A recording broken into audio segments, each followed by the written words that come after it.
24 fast news. जैसे कि आप लोग जानते हैं, पूरे देश में होली का पर्व हर्षोल्लास उल्लास के साथ मनाया जा रहा है और हमारी मौजूदगी इस समय 90 चौराहा जीवन शक्ति चैरिटेबल के संस्थापक, जो कि लगातार लोगों के बीच में सुख और दुख में हर समस्या में साथ देने वाले डॉक्टर सुरेश चंद्र मौर्य, जो कि यहाँ के पूर्व ब्लॉक प्रमुख रह चुके हैं और लगातार 258 हंडिया विधानसभा में तैयारी पीडीए विचारधारा को निरंतर आगे बढ़ाते हुए सर से जानेंगे होली के इस माहौल पे लोगों से क्या बधाई देंगे, क्या इनका उद्देश्य है। सर, सबसे पहले हमारे चैनल में आपका स्वागत है।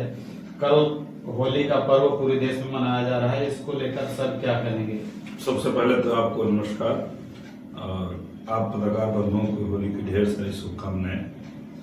और आपके शुभकामनाएं के साथ साथ इस हड़िया विधानसभा की जनता, प्रदेश की जनता और सभी हमारे अधिवक्ता साथी, जिला पंचायत के साथी, प्रधान साथी, सभी हमारे सदस्य, सभी हमारे जो भी अभिभावक हैं, युवा साथी, सभी हमारे जो गार्जियन हैं, जो हमारे शुभचिंतक हैं, सभी के से होली की ढेर सारी शुभकामनाएं।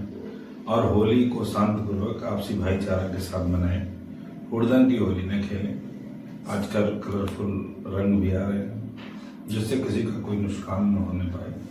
सद्भावना, भाईचारा कायम रहे। सर, क्या लगता है होली के साथ साथ रमजान का भी महीना चल रहा है और जहां हमारे देश में हिंदू, मुस्लिम, सिख, ईसाई सब हैं, हम सब भाई भाई, इसको लेकर भी आप क्या कहेंगे लोगों के बीच में?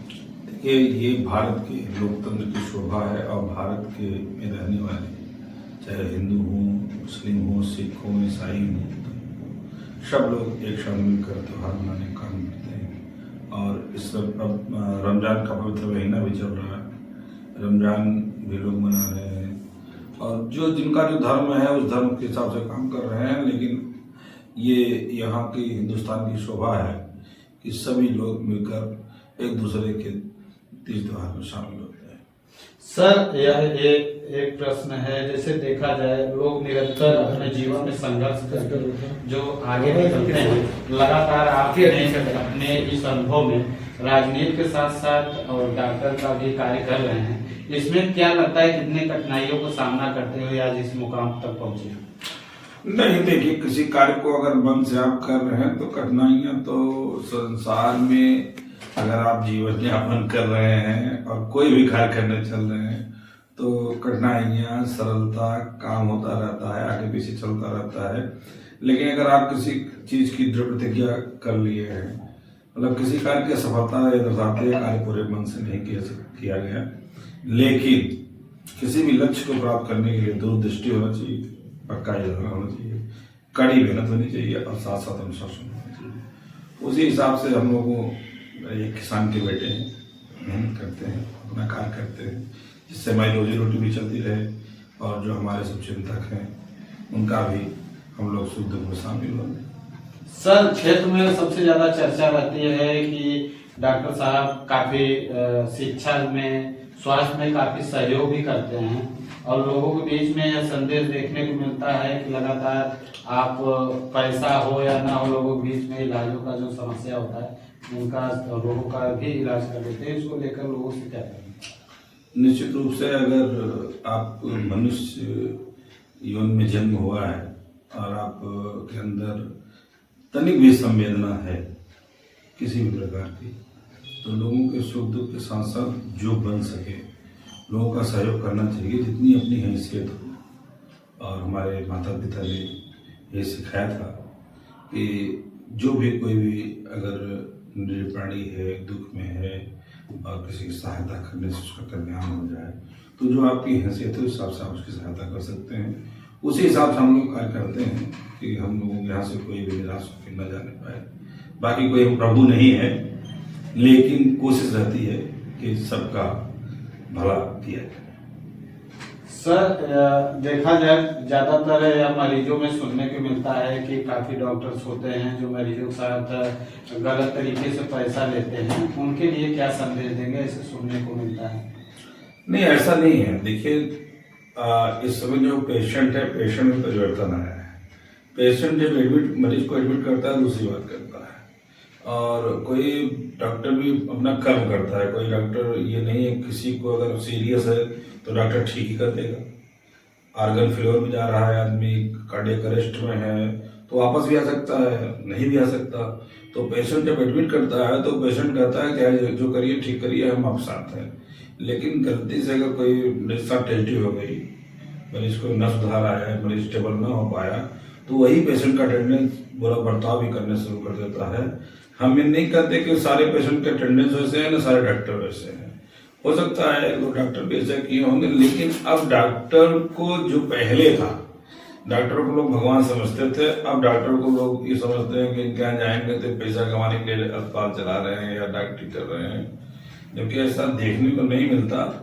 अब कहीं कहीं सुनने को मिलता होगा आप लोग, भाई आप समाज के चौथे स्तंभ हैं, लेकिन मेरा अपना मानना है कि जब पहले था, जब लोग डरते नहीं थे कि हम इनका इलाज करेंगे, कुछ चाहे जो होगा कोई दिक्कत नहीं होगी, लेकिन अब जो है ना, पेशेंट अगर सीरियस रहता है तो जो छोटे मोटे अस्पताल वाले हैं वो तो डर हमारे रेफर कर देते हैं कि अगर नहीं प्राइमरी ट्रीटमेंट तो पहले मिल जाता था, अब प्राइमरी ट्रीटमेंट जो है बंद हो गया है, ऐसे से ज़्यादा टेस्टिंग हो रही है। थोड़ा सा हम तो ये कहना चाहेंगे पेशेंट के अटेंडेंस से भी कि वो अपने व्यवहार में परिवर्तन नहीं आए। देखिए कोई भी डॉक्टर नहीं चाहेगा कि हमारे यहाँ पेशेंट की साथ टेस्टी हो या पेशेंट न ठीक हो, और जरूरी नहीं है कि हर बीमारी हर डॉक्टर ठीक कर दे। और अब तो हर बीमारी के स्पेशलिस्ट अलग अलग है। अब तो गांव में भी लोग पूछते हैं अब किस चीज़ के डॉक्टर हैं, किसके स्पेशलिस्ट हैं, तो स्पेशलिटी में ही दिखाएं और एक दूसरे का सहयोग करें, क्योंकि डॉक्टर जो होता है वो अपने कर्म के आधार पर जो शिक्षा लिया है उस शिक्षा के आधार पर, और जो उसका प्रैक्टिकल है, थियरी पढ़ के आया है, डॉक्टरी डिग्री पढ़ के आया है, तो निश्चित रूप से वो कभी नहीं चाहेगा कि हमारा मरीज का नुकसान हो। अब लेकिन ऐसी धारणा बन गई है कि डॉक्टर लोग ज़्यादा पैसा ले रहे हैं, लेकिन हमको नहीं देखना, हम लोग खुद ये आदमी का पैसा है कि नहीं है, हम लोग ट्रीट कर देते हैं, भाई ले जाओ अपना, पेशेंट ठीक ठाक हो जाता है। कभी कभी हम लोगों से पेशेंट नहीं ठीक होता तो हम लोग भी रिफर करते हैं हायर सेंटर में नहीं ठीक होता। और अगर सारे पेशेंट जो रिकवरी करने लगे तो बड़े बड़े अस्पताल में टेस्टी होती है, लेकिन जब बड़े अस्पताल टेस्टी होती है, सरकारी अस्पताल टेस्टी होती है, तो वहाँ कम हंगामा होता है। लेकिन जो प्राइवेट अस्पताल हैं वहाँ अगर गलती से कोई भी ट्रेजेडी हो गई, पेशेंट सीरियस रहा हो, पेशेंट को एडमिट डॉक्टर ने कर लिया और उसके बाद भी तब अगर कोई ट्रेजेडी हो गई तो हंगामा बहुत लोग करते हैं, और उसमें आप लोग भी बहुत सहयोग करते हैं हंगामा में। तो आप लोगों से भी निवेदन है, आप समाज के चौथे स्तंभ हैं, बिना दोनों ओर की बात सुने, पेशेंट की और डॉक्टर की बात बिना सुने किसी भी चीज को मीडिया में लाना, ये हमारी जन भावनाओं के सामने है। सर, एक जाति धर्म से ऊपर होकर राजनीति भी कर रहे हैं और लोगों के बीच में चर्चाएं भी रहती हैं कि मौर्य जी इस पे लेकर विशेष बातें नहीं करते। सबके बीच में आपने जो जाति, तो यहाँ जब पैदा हुआ आदमी तब उसको बताया गया कि आप इस जाति में पैदा, इस वर्ग में पैदा हुए।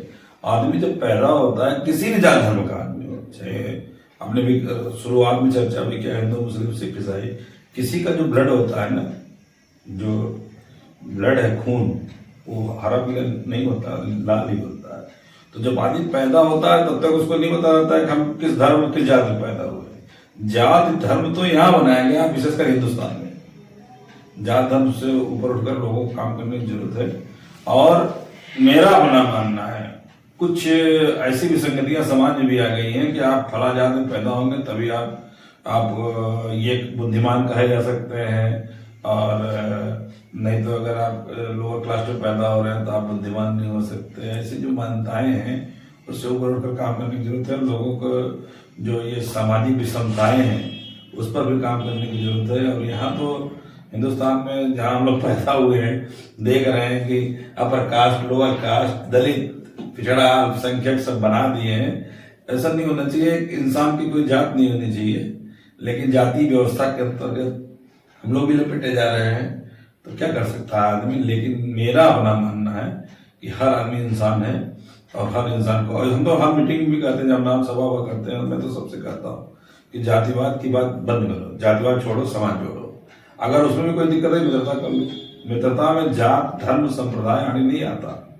लेकिन अब जिसे कहते हैं कि चाहे राजनीतिक क्षेत्र में ले लीजिए और चाहे किसी व्यवसायिक क्षेत्र में ले लीजिए, आदमी केवल जब अपने बच्चे का एडमिशन कराना होता है तब जात नहीं देखता, कहीं ट्रीटमेंट कराना हो तब जात नहीं देखता, तब अच्छा डॉक्टर ढूंढेगा, अच्छा विद्यालय ढूंढेगा। कपड़े की दुकान पे जाना हो तब जात नहीं देखेगा, तब उसको चाहिए ट्रेडमार्क, जो मतलब कि वो ब्रांडेड ढूंढेगा। और गाड़ी घोड़ा लेने जाएगा तब ब्रांड नहीं देखता।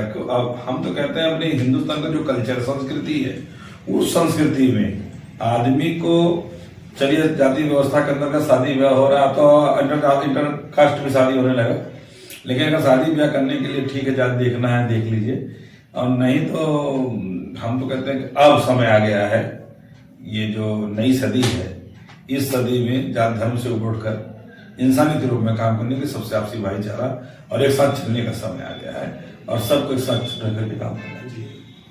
देख सकते